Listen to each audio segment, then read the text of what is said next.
La dernière fois que j'ai rencontré notre invité de la semaine, il venait le jour même de donner le go au rassemblement passant des petits aux moyens parties. Quelques années plus tard, la pandémie est chose du passé, mais les récents sondages ne lui donnent peut-être pas le goût de faire le party.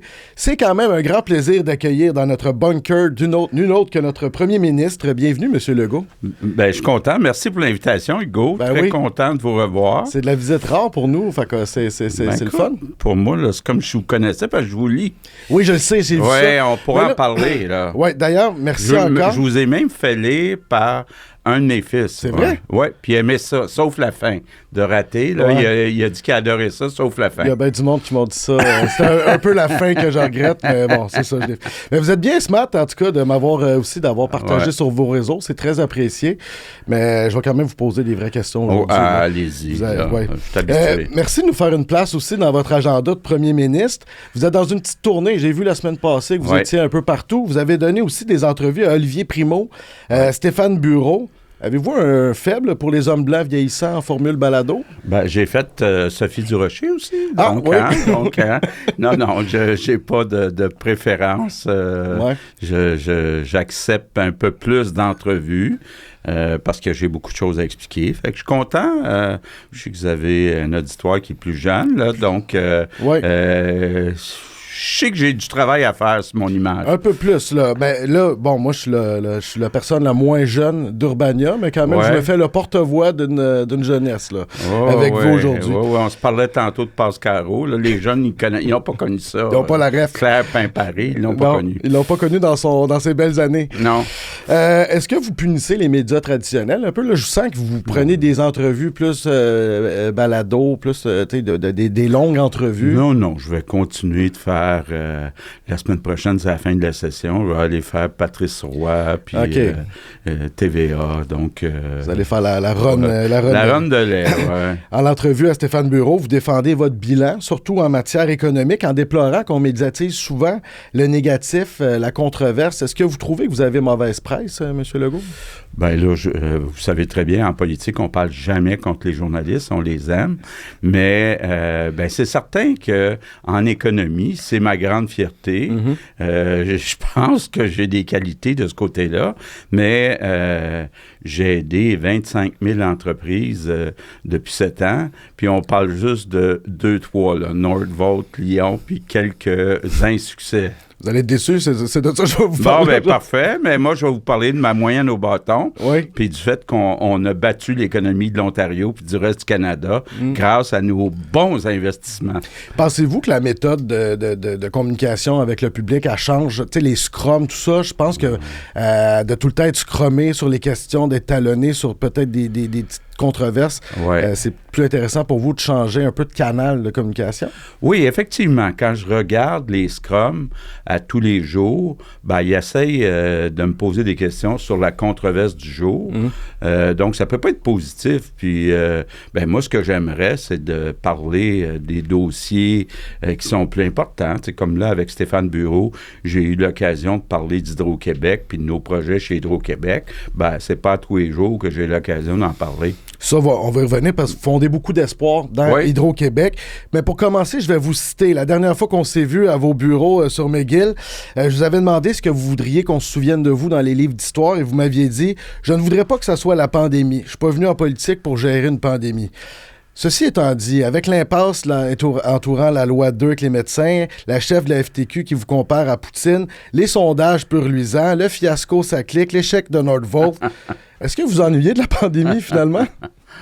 C'est sûr que ça allait bien pendant la pandémie. On faisait ce qu'on voulait et puis on n'avait pas trop à discuter avec les oppositions. Mais honnêtement, moi, je suis venu en politique avec 2 grands objectifs, puis c'est toujours mes 2 grands objectifs. L'économie, parce que j'accepte pas ça, peut-être par orgueil, que le Québec soit moins riche que ses voisins. Donc ça a toujours été, puis c'est encore une grande priorité. Puis, défendre notre identité, notre langue, nos valeurs, surtout à Montréal. Donc, vous vous rappelez, j'ai essayé de mettre ensemble des anciens libéraux et des anciens péquistes dans un nouveau parti. Donc, ça reste mes 2 grandes priorités. Ça reste. On vous a vu aussi être piqué pour la langue avec Mark Miller récemment. Ah oui. Écoutez, Mark Miller, il a été ministre de l'Immigration pendant 2 ans. C'est sous Mark Miller, avec Justin Trudeau comme premier ministre, qu'on a fait exploser. Écoutez, on a ajouté en 2 ans 200 000 personnes à Montréal, dont beaucoup ne parlent pas français, n'ont pas les mêmes valeurs. Et, à un moment donné, puis là, je sais que c'est un gros sujet, là, puis je suis content, je sais pas si ça vient plus tard, mais je vais en profiter pour dire quelques mots là-dessus.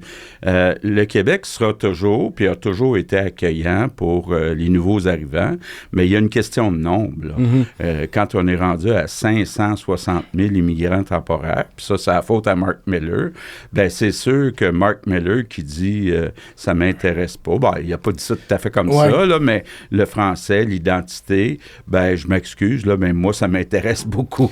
Oui, c'est ça, parce que vous l'approchez beaucoup, ce dossier-là, sur la question de la capacité d'accueil. Ouais. Donc, mais vous défendez aussi, vous défendez d'être raciste, vous dites que vous êtes factuel là-dedans. Par contre, on a l'impression que l'immigration est souvent négative quand vous en parlez dans votre parti et tout ça.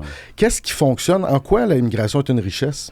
C'est une richesse. On connaît plein d'exemples de nouveaux arrivants là, qui ont fait leur place puis qui ont fait beaucoup pour le Québec. D'abord, je fais la différence entre les régions puis Montréal. Dans les régions, étant donné que la grande majorité parle français, c'est beaucoup plus facile d'intégrer. Mais à Montréal, on est rendu, puis je sais qu'il y a beaucoup de façons de définir c'est quoi un francophone, là. Mais si on regarde, par exemple, ceux qui parlent d'abord français à la maison, depuis 2 ans, on est passé de 48 % à 43 % sur l'ensemble de l'île de Montréal. Moi, ça me préoccupe, ça m'inquiète beaucoup pour l'avenir du français, là. Oui, vous avez donné des dents à la loi sur la laïcité avec la loi 9. Oui. Vous voulez vous attaquer aux groupes religieux extrémistes. Est-ce que vous avez des raisons de penser qu'il y a une radicalisation là-dedans? Vous avez des informations ou d'un point de vue extérieur, on a l'impression des fois c'est un peu une tempête dans un verre d'eau. C'est les prières de rue, le problème du voile et tout ça, mais pour vous, c'est important. Quand tu es rendu, on l'a vu, dans des écoles publiques à Montréal, des enseignants se mettent ensemble pour défendre aux petites filles de faire de l'éducation physique, on a un maudit problème. Et c'est en montée. Puis, les prières de rue, il n'y en a peut-être pas à tous les jours, mais il y en a eu devant la basilique Notre-Dame à tous les semaines. Et moi, mon bureau est sur McGill. Vous étiez venu. Moi, pendant tout un été, pas l'été passé, l'autre été avant, il y a eu des campings. Puis là, je voyais des pancartes anti-juifs. Évidemment, avec ce qui se passe à Gaza, c'est inquiétant, mais en même temps, c'est pas notre conflit et on veut-tu importer ce conflit-là? Puis,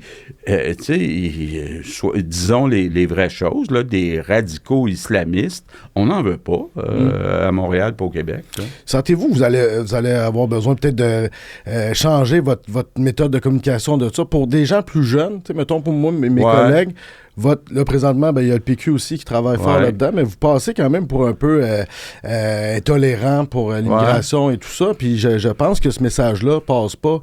J'ai l'impression que vous avez quand même le soutien de la population quand vous sortez de Montréal, mais à Montréal, on dirait que l'immigration, c'est un boulet ou c'est un poids.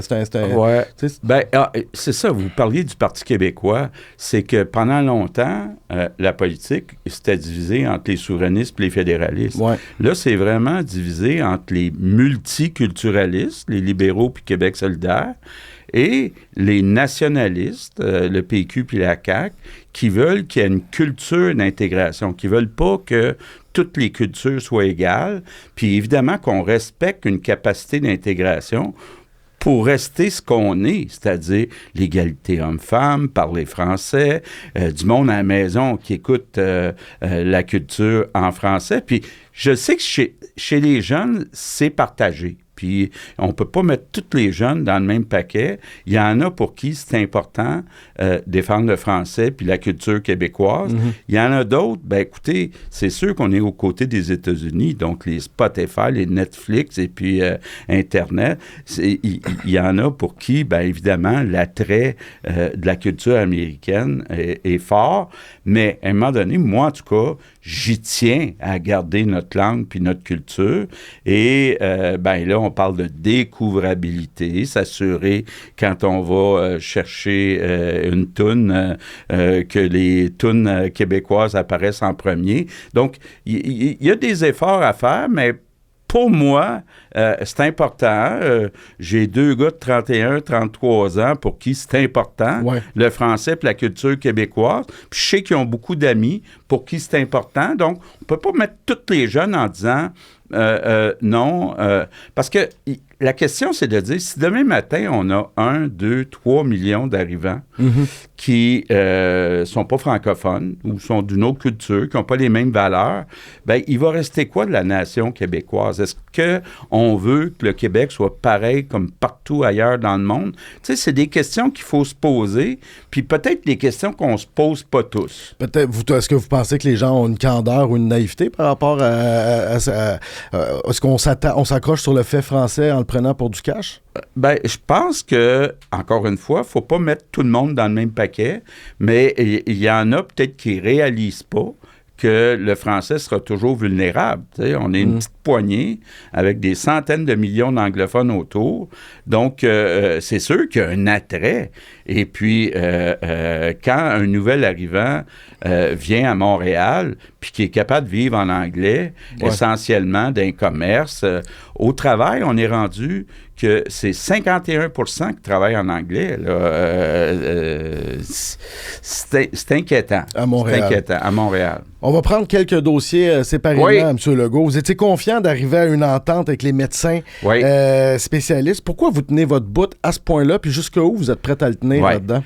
Ben, écoutez, on continue les discussions. Là, j'ai des rencontres de prévues encore dans les prochains jours. Essentiellement, si je résume rapidement, prenons les médecins de famille. Ben, il y a des centaines de milliers de Québécois qui n'ont pas de médecin de famille. Puis ça, c'est pas normal, compte tenu du nombre de médecins de famille qu'on a. Puis pour y arriver, il faut faire ce que d'autres ont fait depuis 25 ans, c'est-à-dire, au lieu d'être payé à l'acte, à chaque fois qu'on va voir le médecin, il faut qu'il y ait une prise en charge. Donc, être payé par patient, puis que le médecin, bien, quand c'est des actes moins importants, qu'il puisse les déléguer aux infirmières ou à des préposés. Ça, c'est la première affaire, changer le mode de rémunération des médecins de famille. Les médecins spécialistes, bien, il y a des listes d'attente. Chaque médecin est un travailleur autonome, donc s'occupe de ses patients. Puis des fois, bien, il y a des listes d'attente pour certains patients qui excèdent d'1 an. Bien, il faudrait que tous les médecins, dans la spécialité en question, se concentrent pour aider. Donc, ce qu'on dit, c'est on voudrait qu'une partie de la rémunération des médecins spécialistes soit conditionnelle à atteindre des cibles. Évidemment, les médecins, là, ils n'aiment pas ça. Gaétan Barrette a essayé ça avant, il a reculé. Tous les gouvernements ont essayé depuis 25 ans, puis ils n'ont jamais réussi. Les médecins, là, c'est 2 syndicats très forts et ils ont l'appui, un certain appui de la population parce que tu ne veux pas perdre ton médecin. Là. Puis là, les médecins menacent actuellement de prendre leur retraite. Donc, ils le font, je vous confirme. Mes parents ont perdu, dans la loi 2, mes parents qui ont perdu leur médecin. Moi, mes frères, on n'a pas de médecin. On est une famille sans médecin. En quoi, concrètement, cette loi-là va favoriser ou améliorer l'accès aux soins? Bien, moi, je pense qu'on est capable, là, dans la prochaine année, donc avant l'élection, d'ajouter 500 000 Québécois avec un médecin de famille. Du monde qui n'ont pas de médecin de famille, puis qui en aurait un si on change le mode de rémunération. Je suis convaincu de ça, mais il faut changer le mode de rémunération et c'est pas facile à négocier avec les syndicats de médecins. Et ça n'a pas l'air facile non plus à expliquer. Non, effectivement. Et vous avez le vent en face là-dedans avec la démission de M. Carman, Lucien Bouchard qui négocie pour les médecins et votre ancien ami Doug Ford qui essaie de voler vos médecins. Donc, est-ce que la population vous soutient, vous pensez? Bien, écoutez, on savait que ça serait tout un combat. Là. Moi, dans une ancienne vie, dans un autre parti, j'ai été ministre de la Santé, puis je l'ai bien vu. J'avais essayé de faire des changements, puis c'était ramassé au stade olympique, les médecins, pour dire qu'ils n'étaient pas d'accord. Donc, on savait que ça serait pas facile, mais en même temps, on n'aura jamais au Québec un système de santé efficace si on ne change pas la façon dont on paye les médecins. Présentement, je vous cite, je sens que les Québécois sentent que si on garde la même recette, on va avoir le même gâteau qu'on n'aime pas. Donc le statu quo, mettons que vous abandonnez ou vous reculez là-dessus, exact. On n'est pas plus avancé. On va rester avec des centaines de milliers de Québécois qui n'ont pas accès à un médecin de famille, puis qui sont obligés d'aller se présenter à l'urgence, même pour un petit bobo, puis d'attendre là, très, très longtemps à l'urgence, alors qu'il aurait dû être traité dans une clinique ou un CLSC. Plus rapidement. Ouais. Avez-vous l'impression, vous l'évoquiez tantôt, de faire la job sale de vos prédécesseurs là-dedans? Bien, effectivement, on a le courage que d'autres gouvernements n'ont pas eu, mais c'est pas facile de négocier avec les syndicats de médecins. Avez-vous minimisé ça? En fin de mandat comme ça, de deuxième mandat, votre dernière année avant la campagne, c'est quand même un gros dossier polarisant ça, pour les... Oui, bien, vous savez, les négociations avec les médecins, ils reviennent les 5 ans. Okay. La dernière fois, c'était pendant la pandémie. Donc, moi, j'ai calculé que c'était peut-être pas le temps d'aller ouvrir un gros dossier comme ça. Ouais. Mais là, leur convention collective est finie depuis 2 ans. Donc, ça fait 2 ans qu'on discute, puis on n'a toujours pas réglé. Donc, à un moment donné, on a adopté un projet de loi pour dire unilatéralement, on change le mode pour payer les médecins, pour qu'ils prennent en charge, pour qu'il y ait des objectifs, pour qu'ils donnent finalement accès à plus de Québécois au service. Mais évidemment, ils ne sont pas contents. Vous avez une dernière semaine, là, je pense, avant une pause des fêtes. Ouais. Il y a peut-être des choses qui vont se passer. Oui, mais en même temps, bon, bien honnêtement, quand on est PM, là, il y a jamais de vacances. On risque de travailler pendant le temps des fêtes aussi. Vous pourriez aller dans le sud, mais pas avec Air Transat. Oui, bien écoutez, hein, là, je me mêlerai pas de ça. Pierre-Carl a l'air de vouloir s'en mêler. Oui. Non, ça me rappelle des souvenirs, évidemment, mais je le disais tantôt, des syndicats comme les pilotes là, ou les agents de bord, là, c'était CFP, FTQ. Bien honnêtement, je pense que c'est plus facile qu'avec les médecins. Oui, oui. Une négociation à la fois. Là. Une à la fois. Ouais. Pour sa clique, devant la commission Galland, vous êtes correct, là? Ben oui, très bien. Vous pouvez prendre de l'eau, là. Ouais. J'ai l'air d'un gars pas correct? Non, vous êtes... moi, je m'occupe de vous. Il ne faudrait pas que vous fassiez de l'hypertension devant moi. Devant la commission Galland, vous avez affirmé avoir été maintenu dans l'ignorance au sujet des dépassements de coûts de 200 millions. Comment ça, au Québec, on n'est pas capable de faire un projet numérique qui a de l'allure avec tout le talent qu'on a? Bon. Évidemment, j'accepte pas qu'on n'a pas été au courant, mais c'est pas la première fois que dans une entreprise, une organisation, un projet informatique coûte plus cher que ce qui était prévu. C'est le cas dans beaucoup d'entreprises. Le dossier, on l'avait donné à des compagnies comme IBM. Une des choses que je regarde pour l'avenir, c'est de donner ces contrats-là à des compagnies québécoises. Donc, au moins, si ça nous coûte plus cher, l'argent restera au Québec. Donc, ça, c'est une des choses que je regarde. Puis, évidemment, s'assurer qu'il y a un meilleur suivi de tous les projets informatiques. Mais actuellement, là, il y en a au moins une centaine de projets informatiques dans différents ministères. On a un énorme rattrapage à faire. Là. Le gouvernement du Québec, là, honnêtement, quand je suis arrivé, c'était un petit peu l'âge de pierre. Là. Il faut le ramener au 21e siècle, même dans le système de santé. Absolument. Je pense que le fax a eu ses belles années. On peut passer à d'autres choses. Effectivement. Puis je l'ai vu pendant la pandémie. J'essayais de m'informer ce qui se passait dans les CHSLD. Il fallait faire ça à mitaine avec le téléphone. C'est pas normal qu'on soit rendu là. C'est sûr. C'est toujours la même chose en politique. Si tu as le choix entre mettre une pièce pour améliorer le service à l'urgence ou mettre une pièce en informatique, c'est tentant d'aller mettre une pièce qui paraît à l'urgence. Mais faut, à un moment donné, investir en informatique et puis être capable, puis surtout avec l'intelligence artificielle qui s'en vient, être capable de se mettre en 2025. C'est sûr que c'est un dossier qui fait mal paraître votre gouvernement. Ça clique parce que ça a été très médiatisé. La commission a été très suivie. Fait que vous ne paraissiez pas bien là-dedans. Tu sais, depuis 7 ans que je suis premier ministre, j'ai pris des centaines, si ce n'est pas des milliers de décisions.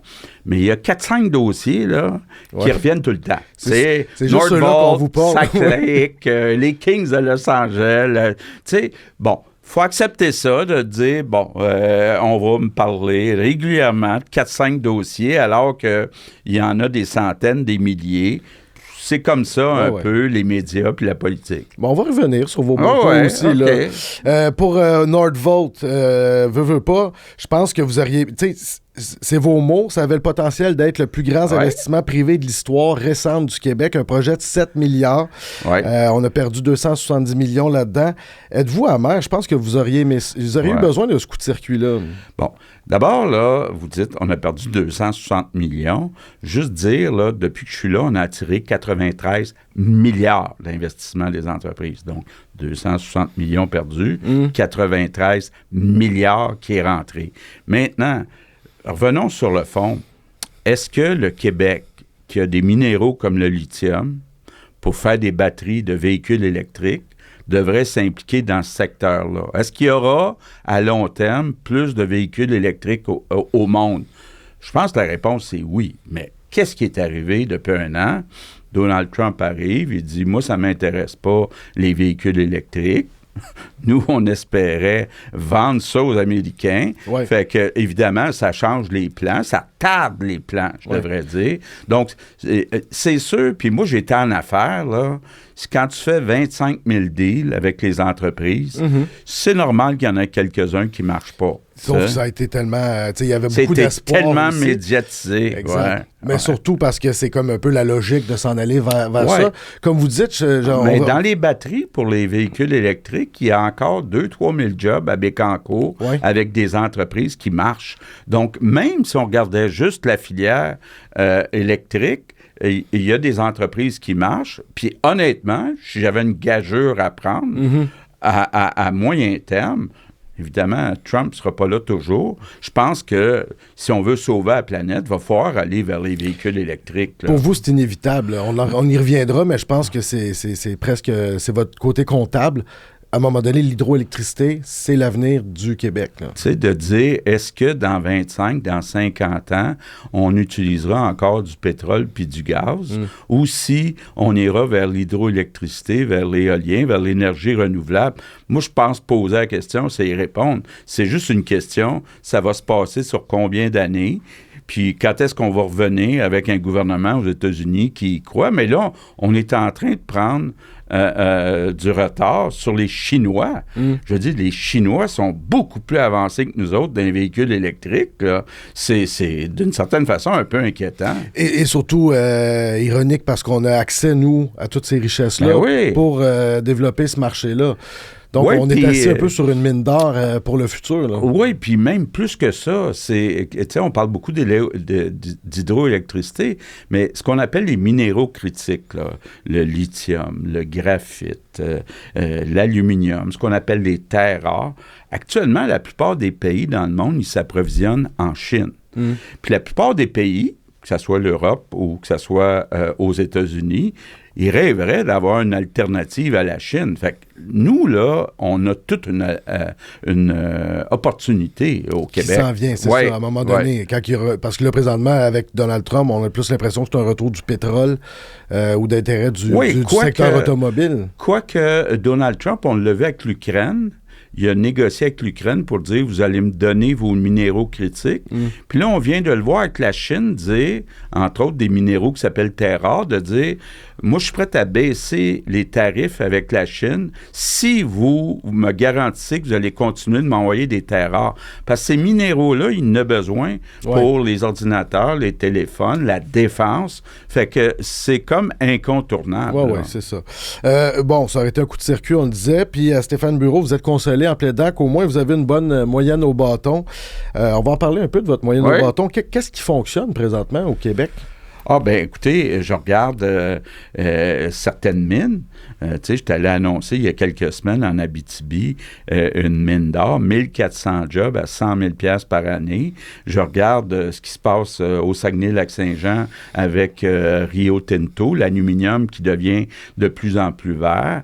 Je regarde des dossiers dans le Bas-Saint-Laurent, Premier Tech, qui développent des robots. Donc, il y en a des milliers d'entreprises qui vont bien au Québec, dans toutes les régions du Québec. C'est ce qui fait que depuis 7 ans, là, les chiffres sont clairs, quand on regarde la croissance économique par habitant, quand on regarde la croissance des salaires, quand on regarde la croissance du revenu disponible, on a battu l'Ontario puis le reste du Canada. Ça ne s'est jamais vu avant, là. On était en queue de peloton quand vous avez pris le pouvoir. Je pense qu'au Canada, on a remonté. Exact. Vous vantez votre bilan économique. Vous êtes comptable aussi, fait que c'est important pour vous. J'ai quand même l'impression, peut-être que c'est dans mon entourage, que les gens sont plus à la gorge que jamais. L'inflation, le prix de l'épicerie. Je veux dire, nous autres, on est entourés de campements. On n'a pas l'impression de cette richesse-là qu'elle se rend jusqu'à nous autres, en tout cas. Effectivement. Quand on regarde les chiffres, on voit qu'on a remis plus d'argent dans le portefeuille que les autres. Le chiffre, là, la moyenne, c'est que depuis que je suis là, on a remis en moyenne 950 $ par année, donc récurrent par Québécois. C'est plus que ce qui s'est fait dans les autres provinces. Comment on a fait ça? Bon, on a baissé les impôts, les taxes scolaires, on a augmenté les allocations familiales, etc., etc. Mais, tous les gouvernements dans le monde actuellement souffrent de l'inflation. Qu'est-ce qui est arrivé? Après la pandémie, les chaînes d'approvisionnement mondiales se sont brisées. Puis là, il y a eu une explosion des prix dans l'épicerie. Donc, ça a fait très mal. Deuxième affaire, puis je sais qu'il y a des gens qui n'aiment pas que je dise ça, mais le fait qu'on a ajouté 200-300 000 personnes, ça a mis de la pression sur le prix des loyers. Parce qu'on ne peut pas du jour au lendemain, en 2 ans, construire autant de loyers. Donc, l'offre et la demande ont fait que le prix des loyers a explosé. Puis en plus, il y a eu des taux d'intérêt élevés à cause des mêmes raisons. Donc, on est dans une situation, tu sais, je regarde Emmanuel Macron en France, bien, il est dans le trouble à cause du coût de la vie. Je regarde la plupart des gouvernements en Europe sont dans le trouble à cause du coût de la vie. Tous les gouvernements souffrent du coût de la vie. Puis moi, je comprends ça, là. Moi, je viens d'un milieu populaire. Je comprends qu'il y a du monde actuellement qui ont de la misère à arriver, malgré les efforts que notre gouvernement a fait. Oui, puis là, vous ramenez les 200 000 nouveaux arrivants. Je trouve qu'ils ont le dos large. Tu sais, une province riche comme le Québec devrait être en moyen, en général, avec des bons salaires, des bonnes conditions. Oui, mais vous voyez, si on regarde ça sur 4-5 ans, le Québec est passé de 8,5 millions d'habitants à 9 millions d'habitants. Je regarde juste depuis 2 ans à Montréal, sur l'île de Montréal, on est passé de 2 millions à 2,2 millions. Donc, c'est une augmentation de 10 200 000 personnes. Pensez-vous qu'en 2 ans, on est capable de bâtir des logements pour 200 000 personnes? Ben non. Fait que les gens sont obligés d'habiter plusieurs dans le même logement et on a beau avoir investi 5 milliards pour construire des logements abordables, il en manque encore beaucoup. Pour mettre à terme des projets, des chantiers, c'est bon d'avoir des bonnes relations. J'ai l'impression, dites-moi si je me trompe, qu'avec Ottawa, présentement, il y a une espèce de bon alignement des étoiles autour de Mark Carney. C'est tous des gens qui ont les intérêts du Québec à cœur. Marc-André Blanchard au cabinet, Michael Sabia, François-Philippe Champagne au revenu, Mélanie Joly. Est-ce que ça va bien, là, vos relations? Bien, je séparerais ça en deux. En économie, en gestion, ça va très bien. On travaille sur des projets, entre autres en défense, avec Bombardier, avec des navires chez Davy. Donc, en économie, puis Mark Carney, c'est un gars d'économie. Donc, ça va très bien avec son équipe, Marc-André, François-Philippe, Michael Sabia et compagnie. Ça va très bien. Là où j'ai de la misère, puis là, je ne veux pas faire exprès pour revenir sur Mark Miller, mais c'est sur l'avenir du français à Montréal. Ça fait depuis le temps de Justin Trudeau que je dis, vous avez augmenté trop rapidement le nombre d'immigrants temporaires, entre autres les demandeurs d'asile. Tu sais, le Québec s'est retrouvé avec la moitié des demandeurs d'asile de tout le Canada, 180 000 demandeurs d'asile. Bon, à un moment donné, la moitié... Ben, mettons, entre 40 et 50 %, c'est pas des vrais demandeurs d'asile. Sauf qu'avant de déterminer si c'est un vrai demandeur d'asile, en Europe, ça prend 3 mois. Le fédéral, ça y prend 3 ans. Bien, pendant ces 3 années-là, on doit donner des services en santé, en éducation. Les banques alimentaires, on a doublé le logement. Puis, le français est en forte baisse. 5 points de baisse, le pourcentage de francophones à Montréal depuis 2 ans. Donc, ce que je dis à Mark Carney, je le voyais entre autres samedi soir, il était à Polytechnique, puis j'ai glissé un mot. Pas l'idée du siècle d'avoir choisi Mark Miller, qui était le ministre de l'Immigration, qui a inondé, qui a fait exploser le nombre d'immigrants. Puis encore une fois, d'accord avec l'immigration, mais le nombre, on ne peut pas, à un moment donné, avoir des centaines de milliers de personnes qui s'ajoutent en très peu de temps. Là. Mais vous martelez tellement beaucoup ça que c'est sûr que vous y croyez sincèrement, mais c'est quand même difficile d'arriver avec ça sans passer pour un peu raciste. Oui, je le sais. Je le sais, mais tu sais, quand je parle avec, mettons, le ministre ou la ministre de l'Éducation qui est obligé d'ajouter des classes pour 50 000 enfants des immigrants temporaires. Quand je regarde, je parle avec Christian Dubé des salles d'urgence. Quand je parle avec l'habitation, quand je regarde les chiffres en français, bien, à un moment donné, on est obligé de se rendre compte qu'on a dépassé notre capacité d'intégration. Puis c'est pas une question qu'on soit raciste. On peut apprécier tout ce que les nouveaux arrivants ont fait dans la vie du Québec, puis il y en a qui ont bâti le Québec parmi ceux-là. Mais là, d'arriver avec autant de nouveaux arrivants en même temps, à un court laps de temps, c'est impossible. C'est quoi la différence entre transiger avec Mark Carney puis Justin Trudeau? Bien, Mark Carney, il connaît très bien l'économie. Donc, quand je lui parle... Puis, vous savez, moi, je suis un interventionniste. T'sais. Moi, je me dis, là, surtout avec Trump, qui actuellement crée de l'incertitude. Ça, c'est pas bon parce qu'il y a plein d'entreprises qui attendent. Ouais. On doit renégocier l'entente Canada, États-Unis, Mexique l'année prochaine. Puis Trump nous dit que c'est une mauvaise entente. Fait que les entreprises attendent avant d'investir dans des usines, des agrandissements, tout ça. Fait que les gouvernements fédéraux puis les provinces, on a un rôle à jouer pour aider l'économie.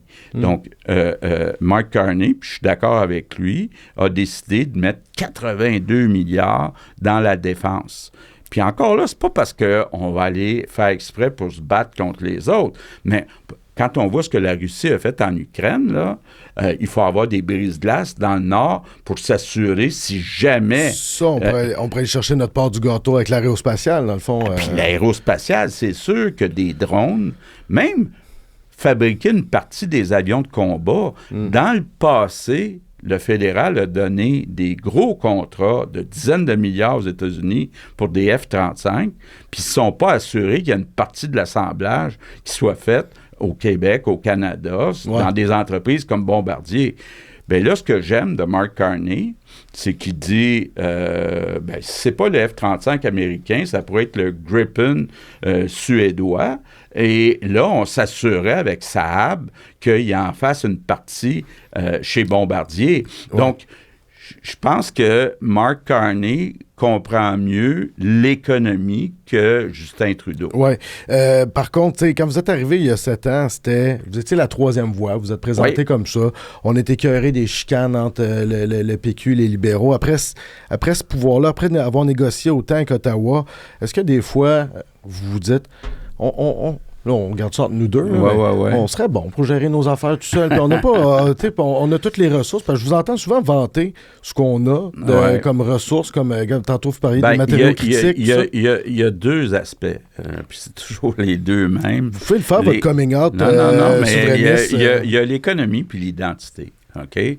En économie, malheureusement, même si on a réduit notre écart, on reçoit encore net une dizaine de milliards par année des provinces plus riches. Donc, on perdrait ça, là. Donc, il y a ça. Mais pour moi, c'est pas une raison suffisante pour oublier la souveraineté. Oui, je trouve ça gênant. Je trouve ça gênant. C'est pour ça que c'est une de mes priorités, de créer de la richesse. Les gens comprennent peut-être pas tous pourquoi c'est une priorité, mais c'est une question de se donner les moyens puis de l'autonomie.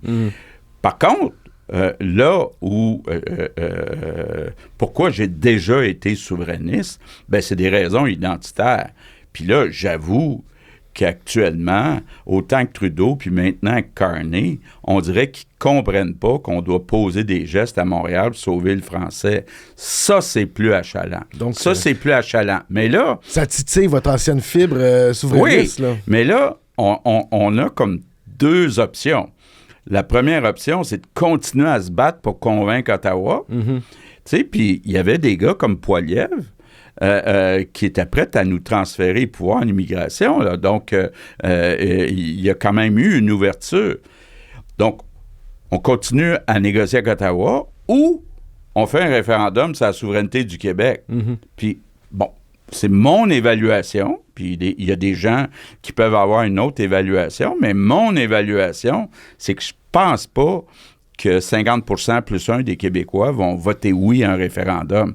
Puis ça serait très mauvais pour notre rapport de force avec Ottawa s'il y avait un troisième non. Tu sais, fait que il n'y a pas beaucoup de choix. Là. On continue à négocier avec Ottawa ou on fait un référendum sur la souveraineté. Mais il y a quand même un petit buzz. Là. On a fait un reportage, nous, à Micromag, sur les jeunes. Il y a un engouement chez la jeunesse qu'on n'a pas retrouvé depuis longtemps, qu'on n'a pas vu depuis 1995. Donc, mais ça dépend des sondages. Hein? J'ai vu des sondages où on montrait que les jeunes sont très souverainistes, puis il y en a d'autres qui montraient qu'il n'y a pas eu de mouvement. Mais au total, à peu près le tiers des Québécois qui sont souverainistes, bonne chance. Là, René Lévesque n'a pas réussi, Lucien Bouchard n'a pas réussi. Il ne faudrait pas avoir un troisième nom, là, mais les jeunes, d'abord, je le disais tantôt, il y a des jeunes pour qui c'est important, protéger le français, puis notre culture, puis notre nation, puis notre identité. Il y en a d'autres pour qui c'est moins de priorité. Fait que, il faut regarder tout ça. Vous avez dit que l'âge d'or de l'économie s'en vient pour le Québec. Vous êtes un comptable, fait que je sais que vous n'avez pas des lunettes roses. Vous dites ça. Ça doit être très logique. Pour vous, c'est inévitable que Hydro-Québec, à un moment donné, explose plus qu'à sa capacité actuelle. Bien, écoutez, je regarde les alternatives. Là, nous, on a la chance d'avoir des rivières, la chance de pouvoir même rehausser la capacité des turbines qui sont déjà installées, puis d'augmenter la capacité de 25%. On a beaucoup de territoires pour mettre d'éolien puis du solaire.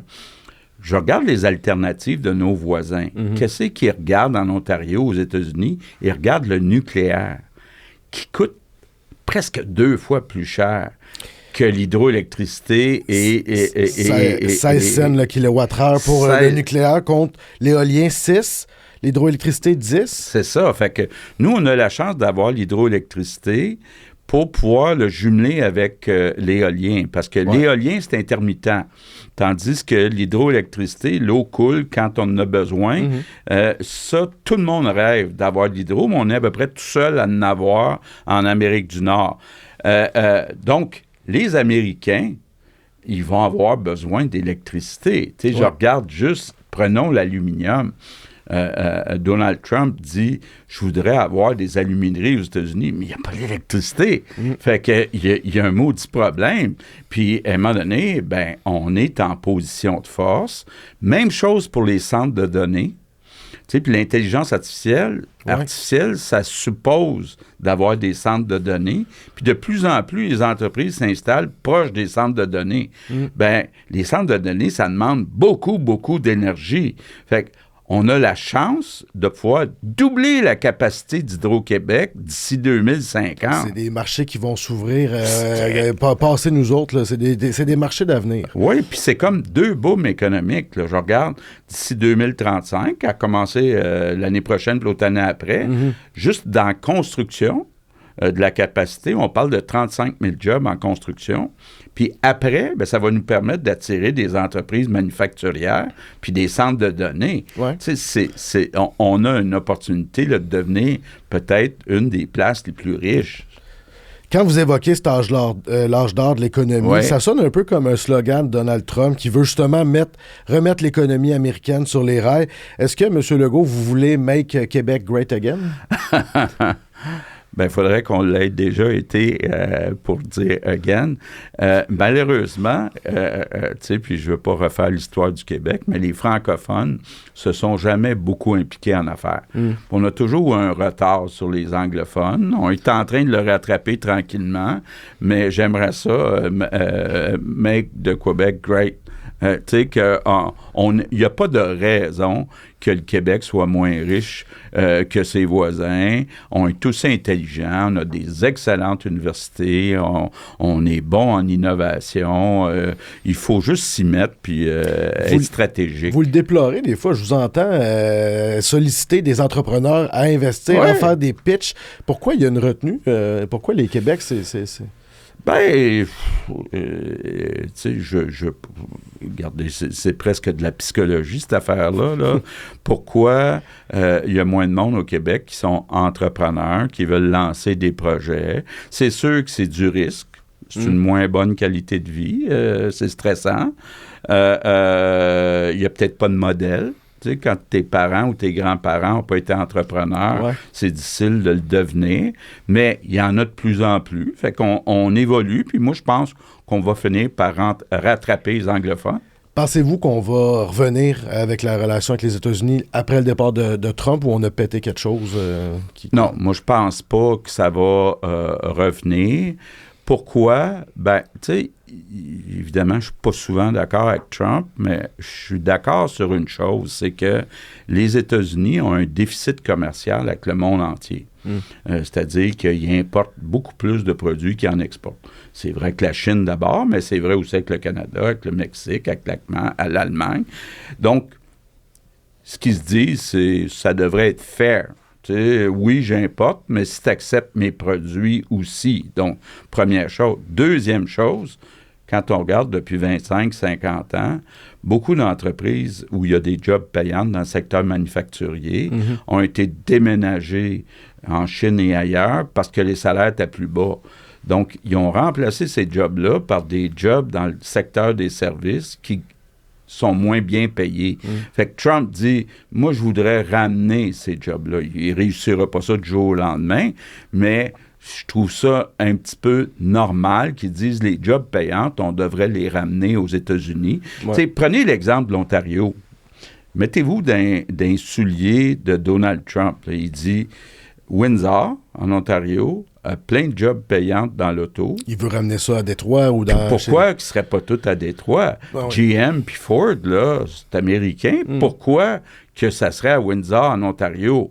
Évidemment, là, Doug Ford, c'est le stress total. C'est des centaines de milliers de jobs. Mais en même temps, soyons objectifs, mettez-vous à la place de Trump qui dit, ces jobs-là qui sont à Windsor, il faudrait les ramener tout à Détroit. Tu sais, il faut un petit peu comprendre qu'on ne reviendra plus jamais à avoir un... Tu sais, le Québec, là, je regarde le Québec, on a un surplus commercial avec les États-Unis, mais on a un déficit commercial avec tous les autres pays dans le monde.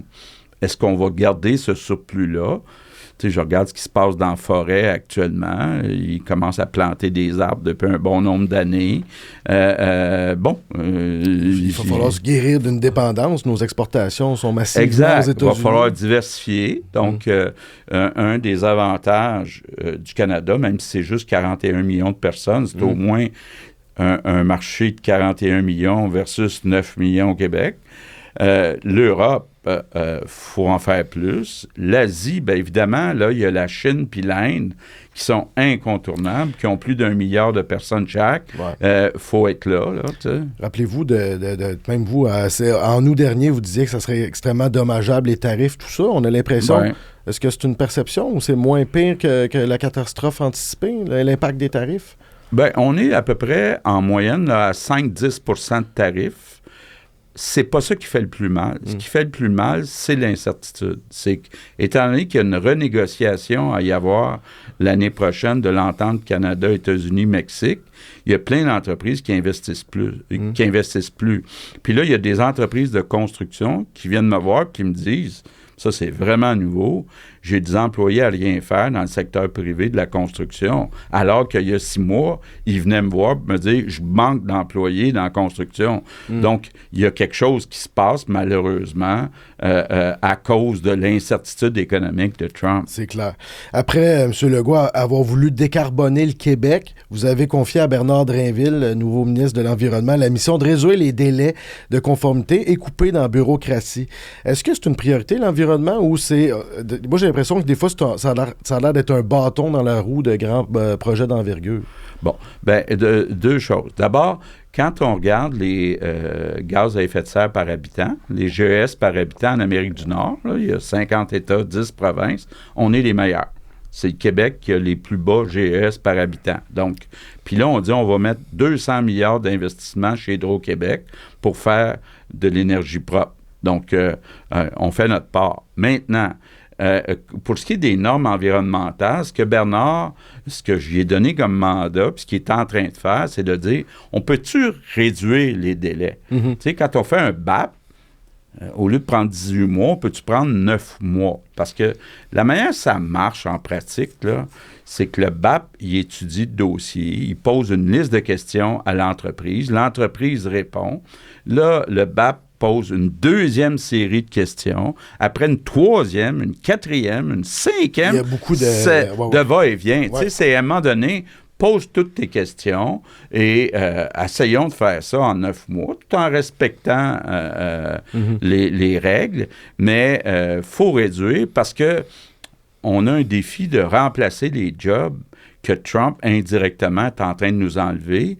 Donc, quand il y a un beau projet, puis les premiers projets où on veut réduire la durée des BAP, c'est Hydro-Québec. Ouais. Donc, on veut que les projets d'Hydro-Québec se fassent plus vite que moins vite pour créer des emplois, pour remplacer ceux qu'on perd. C'est assurément une préoccupation de la jeunesse. Vous avez déjà été ministre responsable de la jeunesse, de l'éducation dans une autre vie. Vous avez des enfants. Vous dites quoi aux jeunes, dont certains de mes collègues, qui ne veulent pas mettre des enfants au monde dans le contexte actuel? J'ai de la misère avec ça. Parce que moi, je suis un éternel optimiste. Je comprends quand on voit ce qui se passe en Ukraine, ce qui se passe dans le monde, à Gaza. Il y a des gens qui peuvent se dire « Je veux-tu mettre au monde des enfants dans un contexte comme ça? » Mais moi, je pense qu'on est capable de faire évoluer notre monde dans la bonne direction. Puis, je vais tout faire pour que nos enfants et nos petits-enfants continuent d'avoir espoir. Mm-hmm. Vous êtes un amateur de poule de hockey, M. Legault. Ouais. Vous êtes, selon mes sources, 4e dans le vote ces temps-ci. À peu près comme votre parti dans les sondages. Mais, sur 24, par contre. Sur 24? Ouais. Il y a plusieurs chroniqueurs qui ne vous prendraient pas dans leur pool, en tout cas, qui affirment que votre temps est compté. Y a-t-il des matins où vous levez, vous dites « Hey, j'ai assez d'argent, j'ai assez donné. Pourquoi je m'inflige tout ça? » Écoute, je le savais au début, que j'aurais pu, grâce à Air Transat, rester chez nous, les pieds sur le pouf. Trouver votre Katy Perry, vous aussi, puis, vivre une retraite. Je l'ai déjà, moi, Isabelle, là, 35 ans, là, portez pas de chicane à ma famille. Non, mais pourquoi je l'ai dit tantôt, je vais le répéter, je suis venu en politique 2 raisons. Je pense que le Québec peut faire mieux en économie, puis je peux aider. Deuxièmement, je pense qu'il est temps que le Québec défende sa langue, son identité, sans attendre le grand soir du référendum sur la souveraineté. Et c'est ça mes 2 grandes motivations. C'est sûr qu'après 7 ans, Nordvolt, ça clique, les Kings de Los Angeles, ça revient toujours. Mais je pense qu'en économie, mon bilan est bon depuis 7 ans. On a battu le reste du Canada.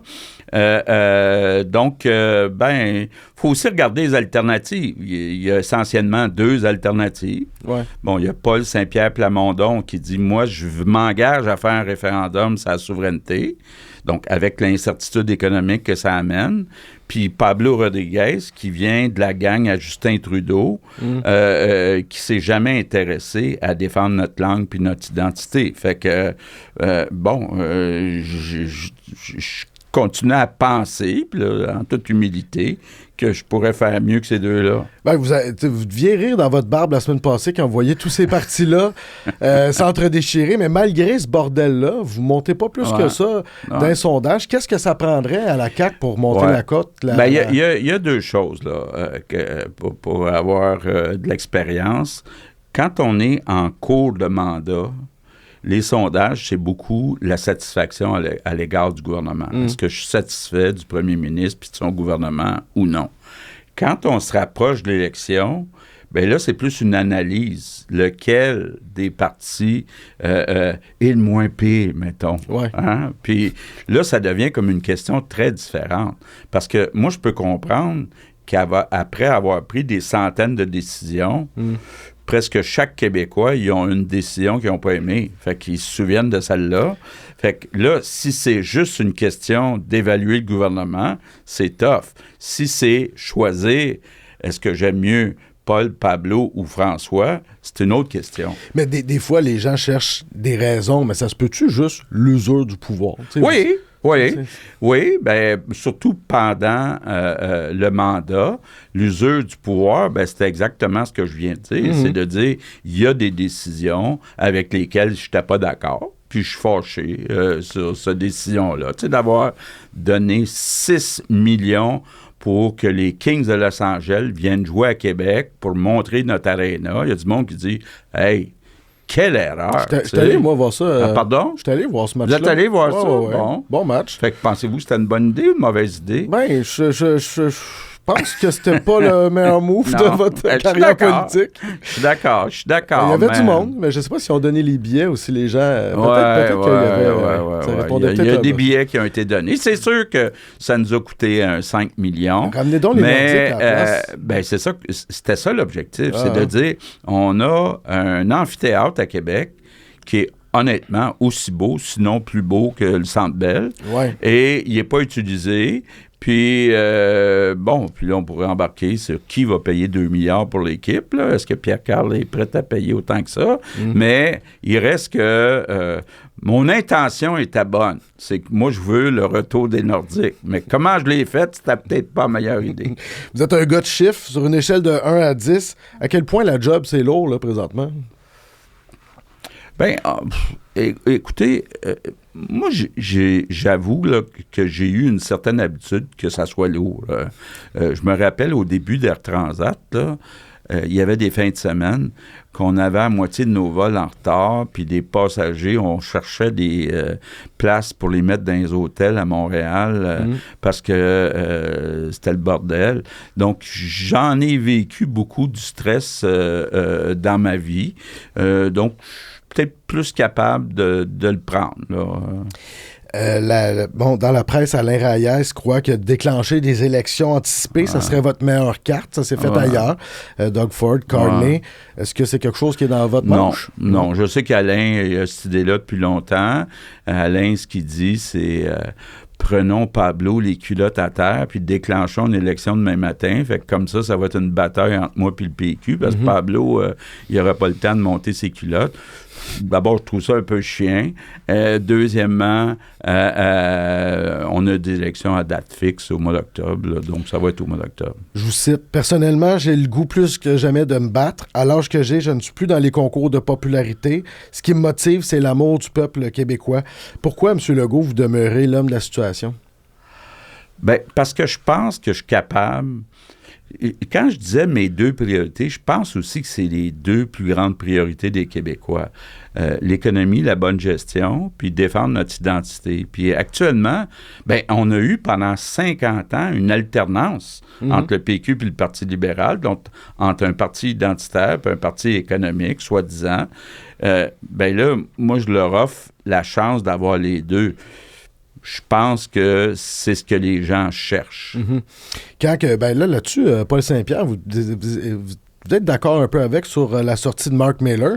Est-ce que vous trouvez que le milieu artistique fait des courbettes devant le ministre Miller? Bien, on peut pas généraliser. Là. Je connais beaucoup d'artistes qui aiment M. Miller encore moins que moi ou Paul. Là. Donc, il ne faut pas généraliser. Mais sur ne pas aimer Mark Miller, je suis d'accord avec Paul là-dessus. Là, ça n'a pas de bon sens qu'on ait nommé ce gars-là qui a été ministre de l'Immigration, qui a inondé le Québec avec des immigrants temporaires en nombre, avec un nombre qu'on n'était pas capable d'intégrer, d'accepter. Donc, je suis d'accord avec Paul sur Mark Miller. C'est juste ça qu'on va garder comme clip. Je suis d'accord avec Paul. Je suis d'accord avec Paul. On vous a vu en fin de semaine avec votre épouse à la commémoration de Polytechnique. Il y a une autre femme aussi qui probablement qui est morte de manière suspecte à Longueuil, mais je veux pas tourner coin rond, mais on a quand même 9 féminicides cette année. Êtes-vous inquiet, M. Legault, de la violence faite aux femmes au Québec? Bien, c'est comme si ça me rentre pas dans la tête qu'un gars profite de sa force pour battre une femme. Tu sais, je trouve que ça fait dur. Tu sais, bats-toi contre d'autres gars, là, mais tu sais, d'aller s'en prendre physiquement à une femme, j'ai bien de la misère avec ça. Bon, il y a toutes sortes d'harcèlement.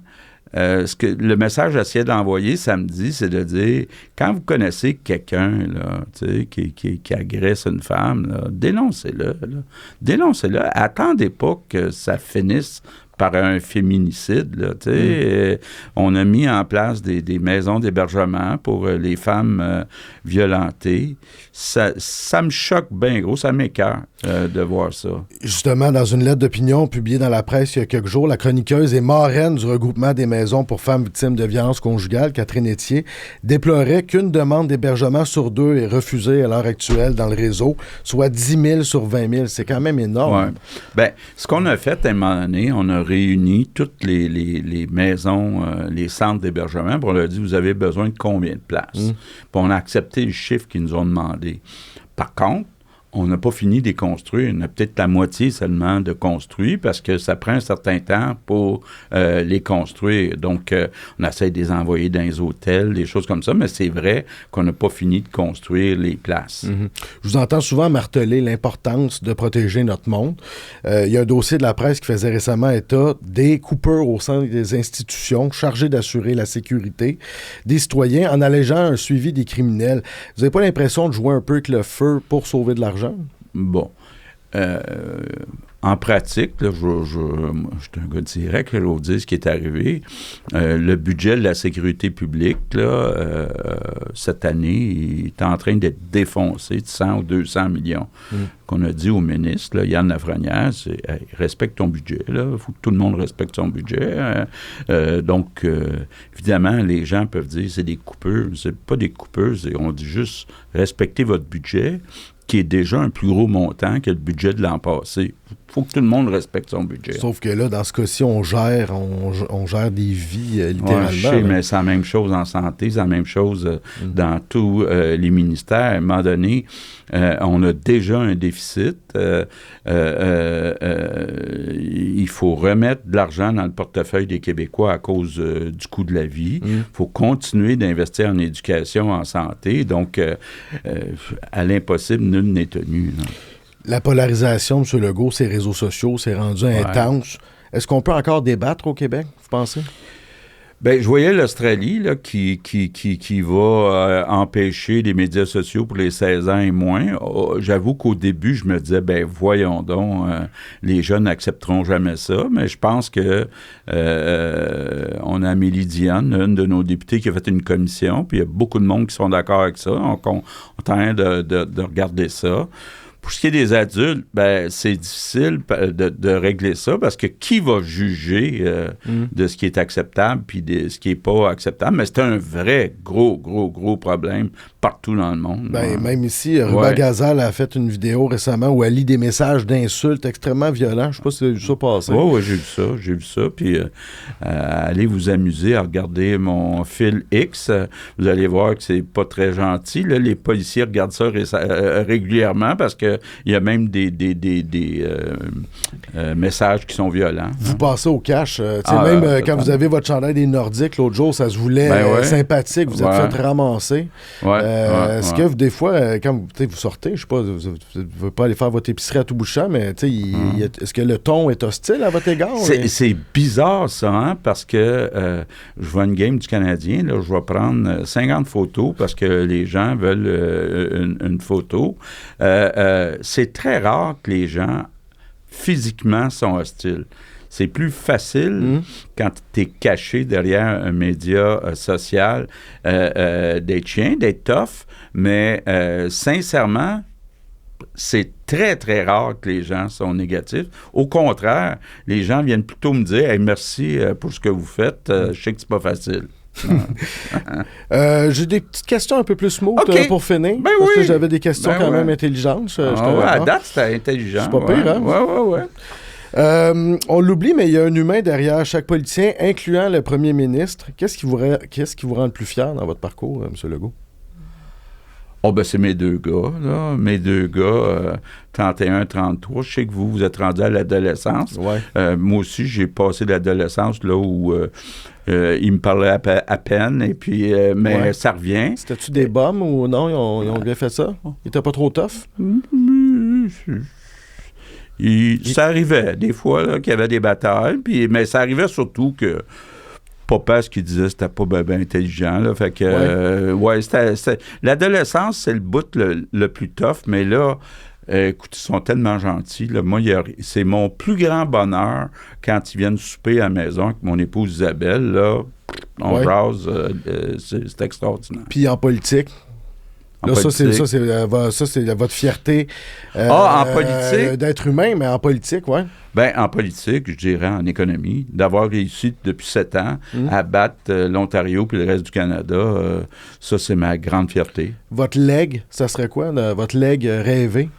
Quand vous allez être un vieux François Legault, maison de retraite. Avec ce que je suis en train de faire avec Hydro-Québec, ça reste autour de l'économie, mais j'espère convaincre le gouvernement fédéral de poser des gestes pour défendre notre langue puis notre identité, en particulier à Montréal. J'espère que ça va être éventuellement mon legs.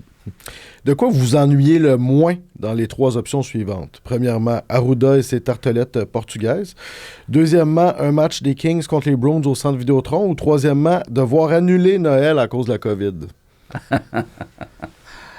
Ben, on pourrait toutes les prendre. Là. Arruda, le docteur Arruda, c'était le fun de travailler avec lui. Ben, oui. Avez-vous des nouvelles, des fois? Ou... Oui, il est encore impliqué à santé publique dans une région. Puis, ça y arrive de m'écrire. Là. Un homme tellement sympathique qui avait été blessé par certains commentaires. Là. Peut-être qu'il n'avait pas la carapace que j'ai. Ouais. Deuxième, c'était quoi? Ben, c'était le match. Là, on a parlé pas mal. Le match des Kings. Fait que ça, c'est réglé. On a parlé. Puis là, annuler Noël, ça devait pas être le fun dans ce temps-là de prendre c'était pas le fun d'être obligé de changer d'idée. Tu sais, je pense que Paul, il aurait de la misère avec ça, changer d'idée, s'excuser, puis dire « je me suis trompé la semaine passée ». Mais ça m'est arrivé souvent pendant la pandémie de dire « écoutez, là, j'ai des nouvelles informations, puis je change d'idée. » C'est pas le fun, mais en même temps... Faut avoir l'humilité de le faire. Là, vous n'avez pas le choix de montrer l'exemple à ce moment-là. Là, aujourd'hui, la pandémie est loin derrière. Avez-vous triché un peu ou non? Triché? Des rassemblements, tout ça. Pendant la pandémie? Ouais. Non, j'ai fait attention. Vous n'avez pas le choix. J'ai fait attention. L'adversaire politique dont vous risquez le plus de vous ennuyer après votre retraite, ça va être qui? L'adversaire. Quelqu'un que c'est le fun de débattre avec, puis vous avez une... Ben, j'aime ça débattre avec Paul parce que Saint-Pierre Plamondon, parce qu'il, on le dit, il est un peu soupe au lait, c'est assez facile de le faire pomper. Et bon, je sais qu'il y a des jours où il ne me pose pas de questions. Je pense que ça a un rapport, mais c'est le fun de le faire pomper. C'est peut-être pas fin de dire ça, là, mais il est facile à faire pomper. Il est facile à faire fâcher. Si le PQ ne veut pas de Vincent Marissal, est-ce que vous allez lui trouver une place? Non. Vincent, là, il est allé magasiner au Parti libéral fédéral. Il est allé à QS. Là, il veut peut-être aller au PQ. Là. Non. Moi, je veux des gens de conviction. Petite question quiz. Laquelle de ces affirmations a déjà été prononcée par vous à de très jeunes enfants dans un contexte d'Halloween? Premièrement, t'es un squelette, c'était peurant, c'est comme si t'étais mort. Deuxièmement, tu te souviens-tu quand t'avais une suce? Et troisièmement, si je te donne des Kit Kat, est-ce que tu vas voter pour moi quand tu vas être grand?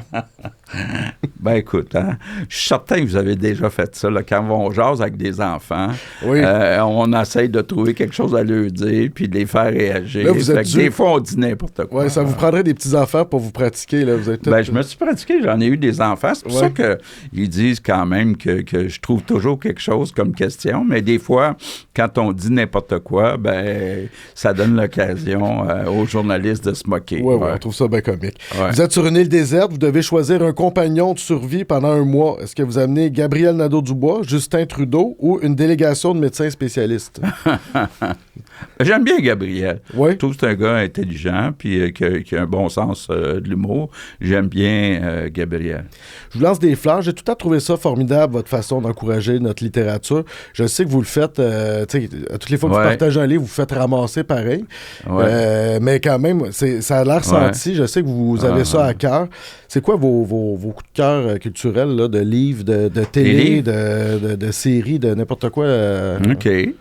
Ben, je l'ai dit tantôt, là, puis je dis pas ça parce que vous êtes là, mais vous êtes bon. J'ai hâte au prochain. J'en ai un bientôt. Vous jouez dedans en passant? Je joue dedans au prochain. Non, mais il y en a deux que j'ai beaucoup aimé. Raté, tu sais, de dire un gars essaie de se suicider, puis il manque son coup, mais là, il faut qu'il explique ça à son ado. Oui, c'était ça. C'est une bonne idée en maudit. C'était un moment où j'avais du trouble avec mon ado, mais c'était juste plate de faire une histoire de même, fait que j'ai rajouté une couche. Puis l'autre, Olivia Vendetta, ben, tu sais, moi, quand je suis allé... Non, mais j'ai fait un lien... Ben oui. Non, mais j'ai fait un lien avec moi là-dedans parce que moi, à l'école, j'étais un premier de classe. Ouais. Puis pour un gars, c'est pas bien vu. Ça paraît pas bien. En tout cas, à Sainte-Anne-de-Bellevue, c'était pas bien vu. Oh. Fait que je me suis fait écœurer en masse. Fait que là, dans votre livre, il y avait comme un conventeur 20 ans plus tard, puis le gars se vengeait. C'était un peu... C'était un peu jouissif. Oui, mais c'était un peu violent, par exemple. Hein, peut-être trop violent, mais bon. Non, sinon, Marie-Christine Chartier, c'est une jeune, 34 ans. Elle vient de Lanaudière. C'est une championne de tennis. Elle a joué aux États-Unis. Elle a écrit 7 romans déjà. Et puis son dernier, qui s'appelle Oasis, c'est un peu plus autobiographique. Puis là, elle a commencé à faire de l'humour. Tu sais, elle va au bordel. Et puis, on l'a reçu ici. Vous l'avez reçu? OK. Bon, ben écoute. Brillante. Pardon? Elle est très brillante. Elle est brillante, franchement, là, brillante. Donc, vous avez aimé ça? Même les romans? J'ai aimé ses romans, j'ai aimé Le Garçon d'encre et Oasis. OK. J'ai trouvé ça bien bon. Sinon, ben écoute, tu sais, j'ai des auteurs que je lis toujours, là. Marie Laberge, les romans policiers de Louis Pennet. Il y avait des Français, ben, ils meurent chacun leur tour. Jean d'Ormesson, j'en manquais pas un, mais là, il est plus là. Les séries, ben, écoute, moi, j'étais impressionné par Florence Lompré. Oui, Empathie. Empathie, puis avant ça, M'entends-tu, là, wow! Sandrine Bisson dans Le temps des framboises. C'est pas gênant, ça nous fait rayonner. Non. C'est ça, c'est merveilleux. Puis la musique, ben, écoute, quand je veux me relaxer, là, avec podcast, la journée qui s'en vient est flambant neuve. Belle chanson. Je trouve que les paroles, puis aussi la musique, ça me fait relaxer. Puis le jeune aussi, là, Aloysia Schneider, qui chante ensemble. Puis c'est drôle parce que, bon, puis là, mes gars, ils seront pas contents que je dise ça, mais mes gars le connaissaient, tu sais, puis... un chanteur, tu sais, ça me fait penser qu'il y en a qui se moquaient un peu de lui, mais qui a conquis le cœur de Charlotte Cardin? C'est lui! Ouais. Mais honnêtement, sa chanson « Ensemble », je trouve ça, là, ça m'apaise, là, tu sais. Donc, ben c'est ça, là. C'est bon, vous connaissez votre culture. Ça fête Noël comment chez Legault? Ça prend un petit verre, un petit joint de la SQDC? Sûrement pas de joint avec ma mère. Ben d'abord, parlons 2 secondes de quand j'étais jeune. Messe de minuit, mais on ouvrait nos cadeaux le matin. C'est arrangé? Oui. Ou, non. On a il y a un fantôme dans le studio. OK. Donc, ben c'est ça. On avait hâte d'ouvrir nos cadeaux. Puis on n'avait pas d'argent chez nous, mais ma mère se forçait pour acheter, tu sais, Hands-On, puis Tippit, et puis etc., etc. Donc, là, ma mère, à 97 ans, des petits manques, c'est plus compliqué. On va l'avoir, mais c'est plus compliqué actuellement. Écoutez, moi, j'aurais des petites questions que j'ai croisées tantôt. On achève. Après ça, j'ai un cadeau pour vous, là, parce que ça va être Noël. Mais juste avant, j'aimerais ça. Je me suis envenu un matin et j'ai rushé, là. Je suis parti de chez nous en me disant, je m'en vais parler au premier ministre. Je voulais demander à des citoyens, avez-vous une question à poser? Premièrement, personne ne pensait que c'était vrai. Et les gens sont très dans leur bulle, hein. Fait que là, dans le métro, là, ils pensaient que je voulais leur vendre de quoi. J'ai réussi à en avoir 2. Fait que vous avez 2 questions à répondre de citoyens que j'ai pris au hasard, là. Je vais pas tricher, je vous le jure. Première question. Une question pour François Legault. Ouais, une question pour François Legault. Vous pouvez savoir pourquoi est-ce qu'il a arrêté le programme PEQ? Je sais pourquoi il l'a fait, mais je voudrais surtout comprendre pourquoi est-ce qu'il ne fait pas en sorte de laisser l'opportunité à tous les immigrants qui sont déjà sur le territoire québécois et qui sont déjà intégrés de déposer leur dossier, puisqu'aujourd'hui on sait très bien que le PEQ est fermé et que même les gens qui sont ici, qui n'ont pas eu l'occasion de déposer leur dossier, ne pourront pas atteindre malheureusement dans plein de cas le fait de pouvoir rester au Québec malgré leur situation. Donc, une question sur le PEQ. Lui, il est inquiet de ça. Oui. Excusez. OK. Ben,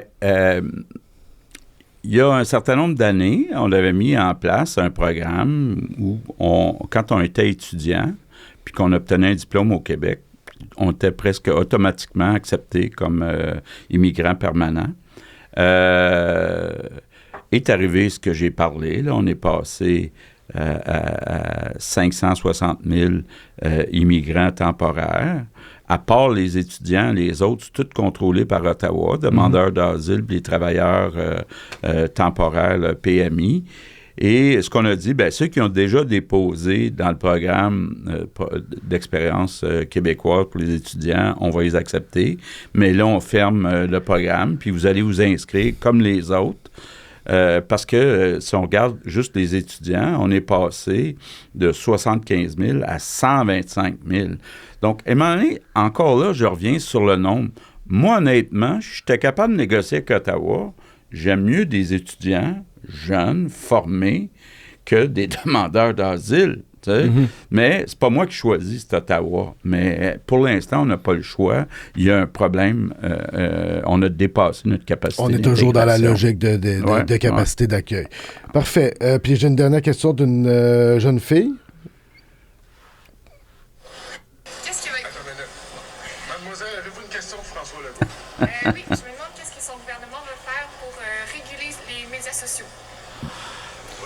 Vous l'avez répondu tantôt. Oui, je l'ai répondu tantôt. D'abord, peut-être regarder pour les interdire pour les jeunes. Puis pas pour les plus vieux, ben j'attends des propositions parce que c'est très difficile de trouver des solutions. Puis tout le monde en cherche dans le monde. Là, puis en plus, notre identité numérique ici, est-ce que c'est quelque chose qui vous inquiète de voir que les plateformes sont... Ah ben oui, les plateformes américaines, puis en plus qui viennent comme indirectement nous voler nos revenus de publicité. C'est un vrai problème, puis il est temps qu'Ottawa s'en occupe, là. Peut-être Mark Miller va s'en occuper. Oui, ben oui, votre préféré. J'ai un beau cadeau pour vous. Oui? En fait, je me suis lâché lousse. Vous en avez plus qu'un. Ouais. Wow. Voilà, ça c'est pour votre temps des fêtes. Hey, c'est Noël. C'est beau, à part de ça. OK. Oh boy. C'est moi qui l'ai emballé, je tiens à dire. J'ai fait un effort quand même. Bravo. Papier de soie et tout. Regarde, ça, j'ai trouvé ça dans votre ancien comté à Saint-Lin. À Saint-Lin, Et il y avait un marché de Noël en fin de semaine, et je sais que vous êtes un fan des Canadiens. Vous avez des belles pantoufles en fin de couleurs du Canadien pendant que j'écoute une game du Canadien. Ben voilà, c'est ça. OK. Hey, c'est beau. Merci. Puis des livres, je sais que vous aimez les livres. J'en ai 3. Ça, c'est... OK, donc La Bonne Pauvre. C'est une amie que je connais qui vient de sortir son premier roman, Annie Daris. C'est une femme de théâtre quand même très talentueuse. Et je sais que vous avez aimé Rue du Plessis dans le temps. Oui. C'est un peu... Vous êtes vous-même un transfuge de classe, c'est pas mal. Là. Donc, elle aussi, c'est une transfuge de classe. Oui, c'est ça. Elle a vécu une vie quand même assez tough. Wow! Puis, Michel Ouimet. Michel Ouimet, est-ce que vous l'aimez? Bonne journaliste. En tout cas, son livre... Non, mais... bon, comment... je vais vous dire, là, un petit peu woke, peut-être? Woke, ouais. Michel Ouimet, écoute, elle va être contente d'entendre ça. Oui, je sais. Là qui se fait traiter sais. De non, mais tu sais, défendre le multiculturalisme, les minorités. Oui, ben c'est bien ça. Ouais. C'est ça, être woke. C'est correct d'être woke, là, M. Legault. Là.